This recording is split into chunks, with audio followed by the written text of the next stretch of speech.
नमस्कार दर्शकों, आज कहानी जो मैं सुनाने जा रहा हूँ वो कहानी काफ़ी दिलचस्प है। एक कांस्टेबल का बेटा जो बड़े सपनों के साथ पढ़ाई करने गया था, वो कानून की पढ़ाई करने गया था ताकि वो एक वकील बने या जज की कुर्सी पर बैठे। पर जिंदगी के रास्ते बदल गए और आज उसकी गिनती एक बड़े गैंगस्टर के रूप में होती है। आखिर कौन है ये लॉरेंस बिजनोई, जानते हैं इस वीडियो में, जिसने अपनी दहशत से पूरे देश भर को हिलाकर रख दिया है।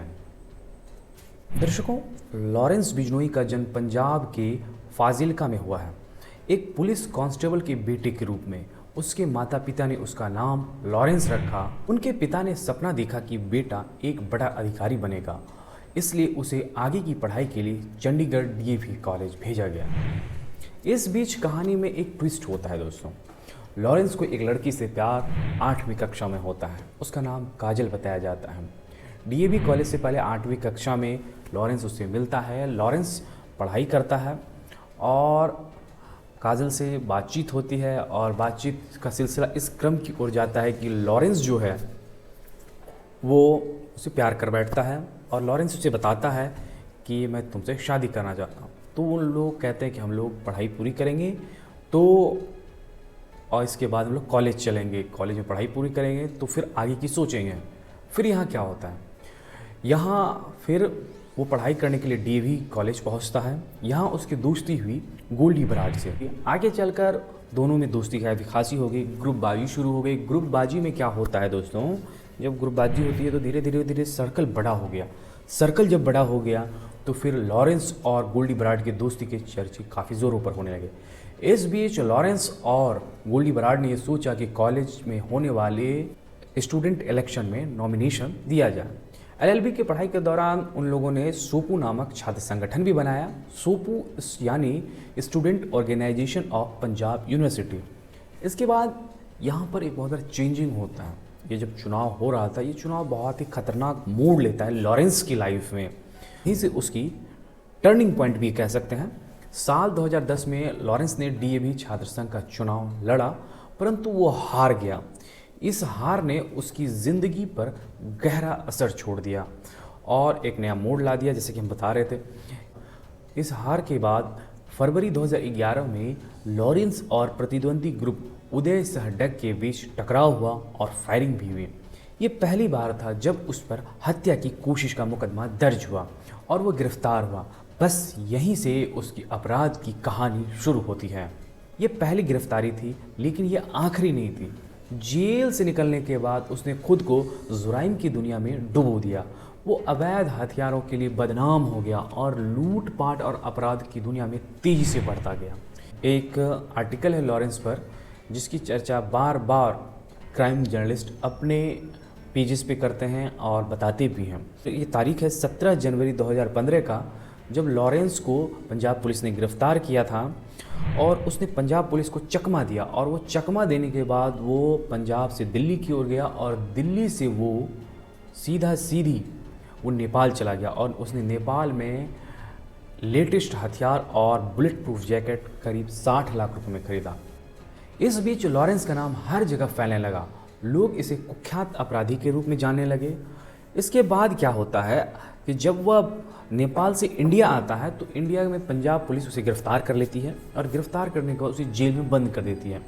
लेकिन जेल में बंद रहने के बावजूद भी उसका नेटवर्क और मजबूत हो गया।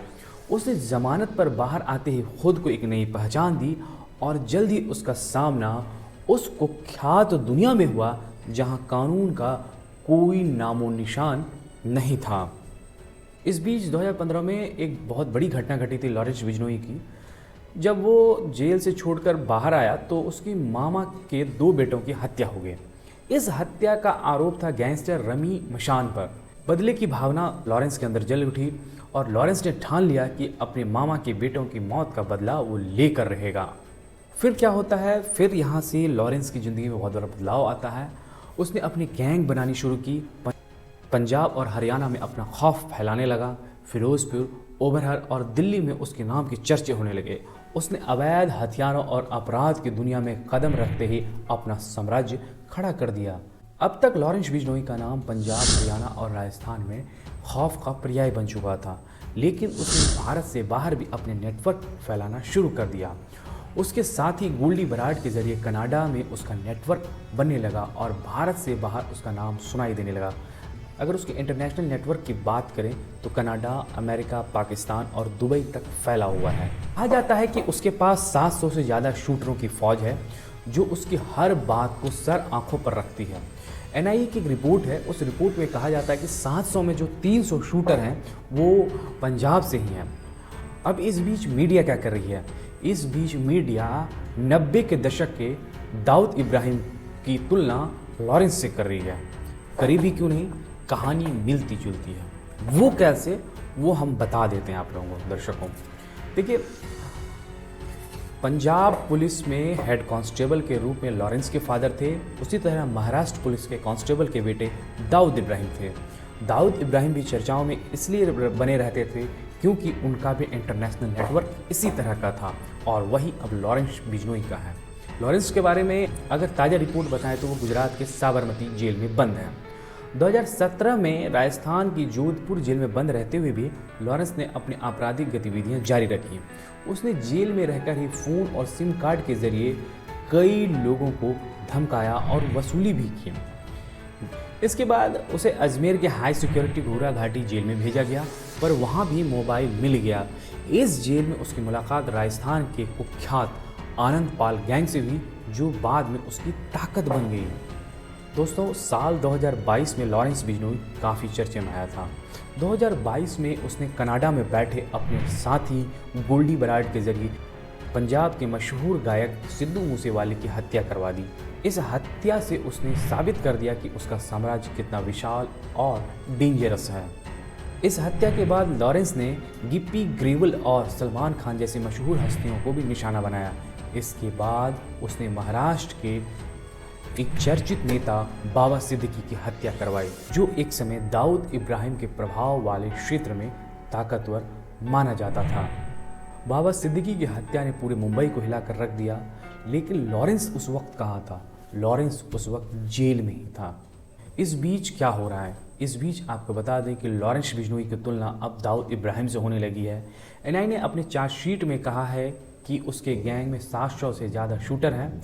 जैसे कि हमने पहले भी आपको बताया था कि जिसमें से ये भी खुलासा हुआ था कि 700 में से 300 जो शूटर हैं वो सिर्फ पंजाब से हैं। नेटवर्क की तो बात हमने बता ही दी थी।